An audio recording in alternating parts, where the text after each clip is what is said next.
Yo, what is up everybody, and welcome back to another Madden 16 Draft Champions game. I'm showing you guys some of the draft before we head into the game. In round 3, we have two great offensive linemen to choose from, but I'm not really too big on drafting offensive linemen in Draft Champions. And when a receiver like Kelvin Benjamin shows up, why not? Great release. If he runs man coverage, Kelvin Benjamin could be the go-to guy. And in round 4, like I said, I'm not big on offensive linemen, so even though Jeff Saturday shows up, first of all, we already have Mangold. Second of all, Jimmy Graham is also on the board, one of the best receiving tight ends in the game. Round 9, Jimmy Graham needs a quarterback. And I really want to get Muhammad Wilkerson, but we can't pass on Andrew Luck and have no other good quarterback show up. I just got to hope no other good quarterback show up. And as soon as I could think that, Carson Palmer shows up. If I knew Carson Palmer was showing up, I would have taken Wilkerson and then Palmer around 10. But we still get a good receiving threat in Brandon Cooks. That's just the way Draft Champions works. Obviously, you can't anticipate. Round 14, we have two pretty good cornerbacks, two Eagles cornerbacks. We have a good tight end, so I'm like, you know what? Let's just shore up the secondary. Try not to give up deep balls as we get Darian Stewart. And then in the legend round, we already have a quarterback. We have two receivers. But the running back that we don't have yet is Curtis Martin. I'm not a big fan of Curtis Martin. I played with him, I think, the last time we did a Draft Champions thing. And I'm thinking about getting Andre Reed. But at the end of the day, I ended up making the smart choice and taking Curtis Martin just to try to establish some balanced attack because we don't want Joseph Randle as our lead running back as Avery returns the ball. And now we hop into the game. We get ball first. And on the first play, I am looking straight at Jimmy Graham. And Jimmy Graham's going to get the ball even though it's double coverage. And with a better pass, Andrew Luck might have been able to find Graham right there. That's 6'7" height, hard to beat. Unfortunately, second down, Curtis Martin not able to find any rushing lanes. Third down, he sends the blitz, but that leaves Brandon Cooks one-on-one, and Brandon Cooks breaking off tackles out here, getting a gain of 27 yards. Next play, Wildcat. Curtis Martin breaking a tackle to the outside, and even though he only get 2 yards, it could have been like, what, a 3-yard loss, so I can't really complain with that. I definitely can't complain with Curtis Martin. He might become my favorite running back if he keeps performing like this. And like I said, my opponent runs man coverage. Kelvin Benjamin could be my man beater. And there, he definitely was as he tried to press, but Kelvin Benjamin got an easy release. And we're mixing in that running game. Already got 4 rushing attempts. Balanced attack, just like I thought when I drafted Curtis Martin. But the one thing we got to do is punch it in the end zone, in the red zone, as Joseph Randle helps out. And on the next play, he sends the blitz, but that's Brandon Cooks of all people getting an easy release and getting the touchdown. We were just one step ahead of him on that drive, it felt like. Every single time we tried to send a blitz, we would audible to a slant route or something like that. Now we got to try to stay one step ahead of him on defense, but when you got Eric Dickerson on your team, sometimes it doesn't matter the adjustments you make. And how about this catch and run right here? Breaking a tackle is Kyle Fuller getting by the linebacker, and now Eric Dickerson getting his first touch of the game. One of the scariest, if not the scariest running back in MUT right now, bouncing to the outside on second down. Even though he got nothing on first down, stuck with the run game, was rewarded as he rolls out with Jimmy Garoppolo. Silver Jimmy G breaking tackles, fighting for 2 yards right there. Could have been a lot worse. Next play in the pocket, firing a dime right there, and that's Byron Maxwell's zone. Unfortunately, Byron Maxwell playing like he does in real life for the Eagles. My bad, I just had to say that real quick. Next play, second down and 7. Eric Dickerson breaking a tackle and getting in the end zone. We struggled with tackling on that drive, and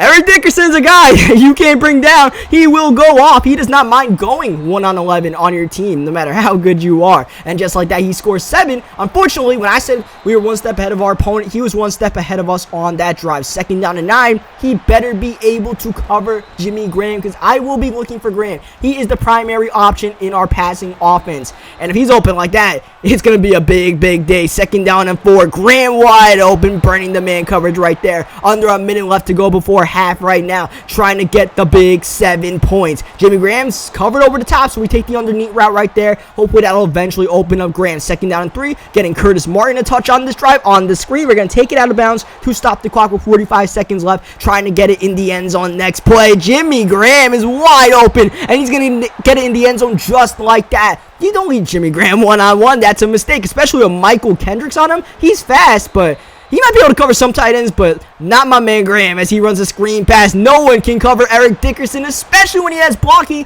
except when his own offensive lineman trips him up as he calls his first timeout right there. We just got to make sure we don't give up a touchdown as he goes to the outside to Caponero, and Caponero to the 20, to the 10. One man to beat in Michael Caponero in the end zone for a huge touchdown right there. What I wanted to say before all that happened is he gets ball coming out of half. The last thing we had to do was give up a touchdown. A field goal would be pretty detrimental. A touchdown was just, And oh man, that was just blowing. I came out on 2-man under, just trying to be conservative, but sometimes those plays just happen, especially in draft champions. As you guys see, we're trying to get something going right before halftime. Just gonna run a little wildcat. Figured he would come out in some coverage and see him Curtis Martin could pitch the ball or something right there. But that takes us to half, and unfortunately, we haven't really stopped him yet. He's only had one real drive. He had that one big play, but I mean, eventually, the defense has to make a play. Someone has to make a play on the ball, especially in our secondary. That time, linebackers not making plays. Caponera wide open again. He doesn't have any real receivers that we're afraid of, but when people get open, it doesn't matter what their rating is. And Eric Dickerson, his rating is pretty high. He kind of manages. We got to make sure we stop the run game. First down and 10. That's the pass rush from Mason Foster, putting Garoppolo down. Next play, he runs it with Dickerson trying to go inside, but we got it covered with Blanton, and now a big third down. He calls hurry up on third down and 17, throwing it to Dickerson, and no one is within range of Eric Dickerson, who gets the first down, carrying men to the 23-yard line. Try sending a little bit of blitz, but it absolutely backfired. A big play right there to break up a potential touchdown by Walter Thurman. Second down and 10. Garoppolo's got time. He's rolling out. He's running for the chains, but he slides before he could get it. Third down and 2. Wide open man in the middle. Tight end. New set of downs. Just got to make sure we watch Dickerson in the red zone. But he's starting to like his tight end a little bit. Blown coverage once again, and now we're down 7. That play before halftime, that never happened. It's a tie game, and we have still control of this game. But now we have to press to get a touchdown, and Curtis Martin is absolutely pressing. I dissed the man when we drafted him. He's taking it personal. He's playing like a beast right now. As you guys see, we're getting tons of messages. Now we're heading to the fourth quarter, and we are feeding Jimmy Graham the ball. I want him to respect Jimmy Graham, and once he respects Graham, that'll open up everybody else. In the meantime, I'll run the ball a little bit. He's not really sending much of a pass rush. See, guys, he goes on like practically prevent right here. So I don't mind running with Curtis Martin. We're not in a hurry right now. If anything, I would rather make this the last drive of regulation and maybe send this game to OT. I'm also thinking about going for 2 if we get this touchdown. We haven't stopped them yet, but first we got to get that touchdown. First, we got to get this first down. We're thinking too far ahead. Third down and 13. Jimmy Graham, middle of the field. He tried to cover it with Kendricks, but Jimmy Graham moves the chains. Big play right there by our big tight end. And how about our legendary running back up the middle? Watch us put up some chew clock running the ball. Curtis Martin up the middle,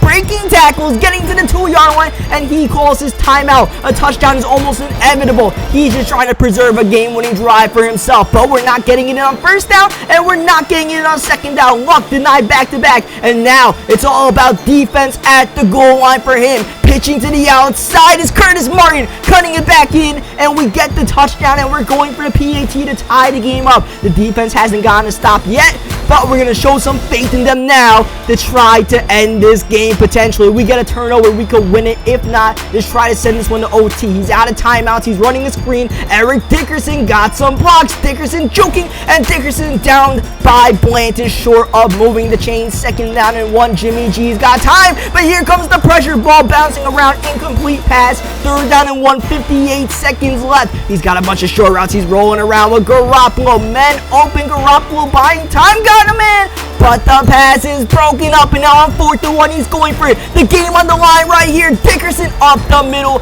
Dickerson gets some good blocking, gets the first down, move the chains, but the clock continues to tick. 35 seconds left. No timeouts. Got to get in field goal range. Garoppolo buying time, throwing, but the ball is swatted away. What a play by Bradham. That might have been field goal range for Dickerson. Next play, D'Angelo Williams on the screen now, but he's lobbing it deep, and he's got a man in the middle of the field to the 45-yard line, about 10 yards away from field goal range. But tick-tock, that clock continues to move. 18 seconds left. He's got to get the ball out of bounds on this play, or else it goes to overtime. Calling audibles, wasting time, rolling out. Garoppolo, pressure coming, and down he goes. He's able to release it just in time so he doesn't get sacked and keep that clock moving. Second down and 10. He's running verticals, but he goes down low to D'Angelo Williams, and D'Lo gets out of bounds with 4 seconds left. 36-yard line, borderline field goal range for the win. It's up, and it's off the upright, and no good. We're going to overtime. Coin toss does not go our way. Tails fails, and he,